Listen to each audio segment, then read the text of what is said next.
you can help me through. I've been a bit traumatized. Last night I drove home from the casino, and you know how dark these streets are up here. There are very few streetlights. And I heard this thud against the side of my car. Figured it was a coyote or a stray dog. But when I got home this morning and the sun had risen, I looked at in the wheel well of the car, and there was a horribly twisted can of spray paint there. So you know what that means. I killed a teenager who was just learning to write. It's gonna take me at least an hour to get over that. So help me through it. I'm still traumatized. I often wondered why Arlene even invited me to be on the show, because I can't sing, can't dance. In fact, when I hear people talking about crystal meth, I thought it was a country and western singer that I had never met. That was it for music. And then, of course, I tried dance and pulled a hamstring doing Soldier Boy. Oh man, when you do that Superman thing, I heard it snap. So no more dance. I did finally find out why she invited me to the show. I asked her just behind the curtain what it was, what qualification I had, because I thought the audition was very rigorous. And she said, well, you had 2 qualifications that I noticed. 1, you were male, and 2, you were not dead. So I thought it was very flattering.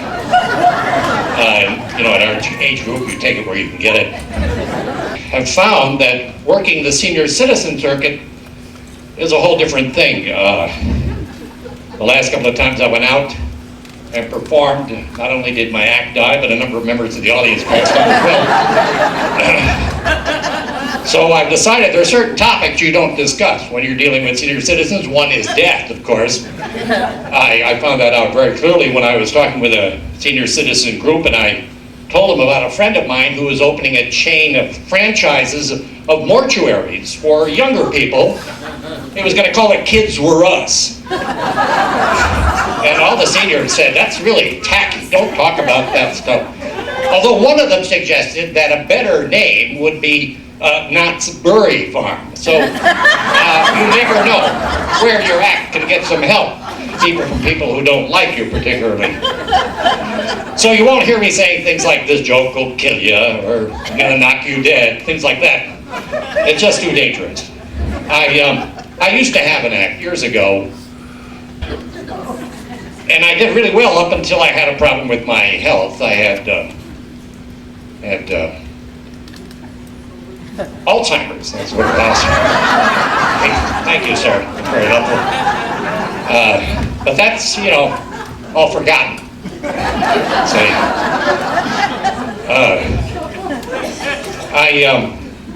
I have noticed when I mingle with senior citizens, because I'm a new member, that they have certain topics they do like. And one is, of course, surgery. Any kind of operation you had, they want to hear about it, because by the time we get in our age category, almost every organ has either been removed or excised or implanted. So let me tell you about my operation. I had, of course, I'm going to confess it here for the first time, I have half of my colon removed. Now you're going to ask me, what's it like living with a semicolon? Well, it's all right as long as, everything comes out in the end. So I tried a number of jobs because I had to help out with the family. Dad wasn't making much money. The worst job I had, I guess, as a teenager was the bakery. I was there only a month and got a yeast infection. But I stayed because I was a role model for the other employees, and besides I needed a dough, you know what I mean? It's only $8. 10 for regular people. So what else? Well, I tried real estate after I got out of high school. I came up with a plan to sell reverse mortgages to dyslexic people. I thought it was a sure thing, and then I ended up being sued by people named Bob, Nan, Anna, Otto. The list is endless. The most successful member of our family, though, was the smallest. I had a midget brother. Well, they called him little people now. Tim was his name, and he turned out to be the big success. Can you imagine the midget of the family? Very successful small businessman, you might say. Pretty good miniature golfer, too. Married a woman from Micronesia. Had a really successful chain of mini-marts together. Sold bond side plans, of course. I have to add that. So then what happened after that? Well, I went to college and made the really bad choice. I ended up getting a PhD in medieval history. What a brilliant choice that was. Became a professor. I was actually a professor for a while, and then I realized the whole Middle Ages, why the whole thing is just, well, it's feudal. $8 for seniors.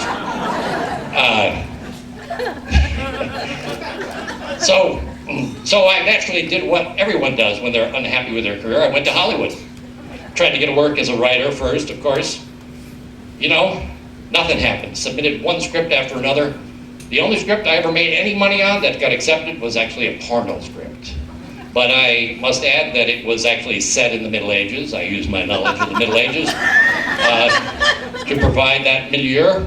The movie was called, maybe some of you have seen it, Deep Moat. Came out about 20 years ago. About a man who used his lance a lot.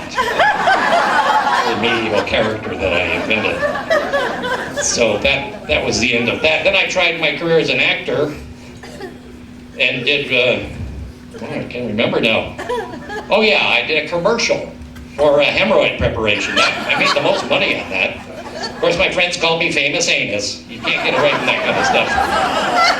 I was the butt of so many jokes. You know? But that's all behind me now. So I quit as an actor, and I decided to get away from it all. Actually, it was a condition of my parole. Same reason a lot of people, the locals, live here. Tahoe. But I find it really nice. It is one of the unique towns. It has a Motel 6, a Motel 8, and a Motel 9. Some of you might remember that's what you used to pay for those motels. So I really splurged. I stayed in the 9 because I figured, what the heck? And they're upgrading here, though. They look a little shabby on the outside, but this guy's trying to look more like the Marriott or the Hyatt or a Hilton. He's putting, well, first of all, he unscrewed the remote from the night table. That's always a good, that shows they trust you with the remote. And he's put a robe in every room, which is a really nice feature, fluffy white robe, but it's on a chain. So you can't wear it out of the room to the pool. It just, you get to the door and it goes. But it's a touch of class, that's important. What else should I say? Well, I got a ticket, of course, a traffic citation. The very moment I arrived here, I stopped at McDonald's for a budget, senior citizen budget meal. And pulling out, I instead of going left, like, the McDonald's sign says, I went right and got pulled over by a cop. And he really dressed me down. He said, look, you know better, you're a senior citizen. I said, yes, I made a mistake. He said, because you did this in front of McDonald's, I'm gonna charge you with a misdemeanor.